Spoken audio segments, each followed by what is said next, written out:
And let's also take a quick update on global developments.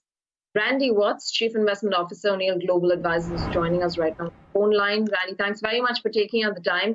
Some green shoots and some positive news that we're getting from Europe and the US. Fresh death cases, fresh number of cases is reduced. Number of deaths per day also seem to be coming off. Do you feel that this could probably lead to some risk-on mode back? I think we're going to need to see a couple of things over the next week. The first is, as you mentioned, the rate of infections and the rate of deaths in the U.S., the rate of them does appear to be slowing the last couple of days. Though the numbers are still pretty high. There's about 367,000 cases in the U.S. and about 11,000 deaths. One thing that the president did mention today that's positive is there's 10 different therapeutics in active trials right now, and there's 20 institutions and companies working on a vaccine. So hopefully something is going to come to fruition out of that. The main issue, though, right now for the market is the economy. Obviously, unemployment is picking up a great deal in the U.S.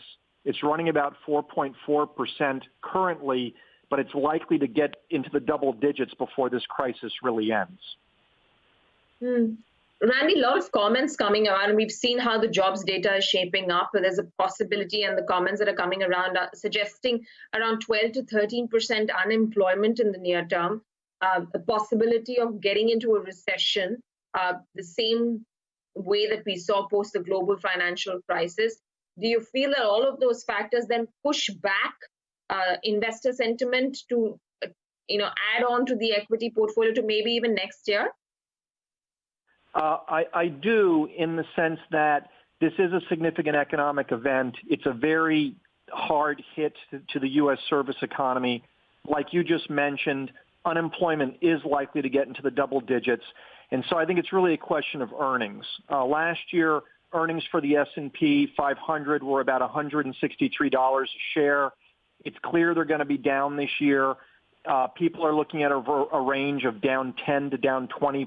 And I think what's really going to determine how the market shakes out is just how deep that trough is and how long it goes for. Clearly, Q2 is going to be a down quarter for the U.S. economy. The question is that going to carry over into Q3 or even Q4 in the worst-case scenario? What are you making out of investments in some of the other, emerging market nations, and specifically nations in Asia, aside from the fact that we've seen South Korea, Philippines, and a few other markets managing to pull back from the lows, and in fact, just at the brink of the bull territory. Japan now, while the possibility of an emergency, has given a record stimulus of $1 trillion. I think the issue for a lot of the emerging markets is that many of those economies are either resource-based or they provide the offshore manufacturing for the more developed nations. And what's happening right now in the developed nations is that demand is really falling off a cliff.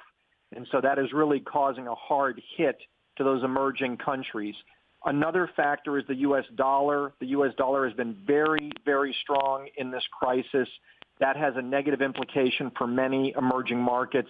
And then finally, commodities have been weak. Oil's around $27 right now. That's obviously a very sharp pullback over the last couple of months. And very many emerging economies also have positive correlation with natural resources. So lower commodity prices hurt those economies as well. Got that. Randy, thanks very much for taking out the time and joining us this morning. Quick comments coming in from Randy Watts. All right, back to our markets then, and let's bring in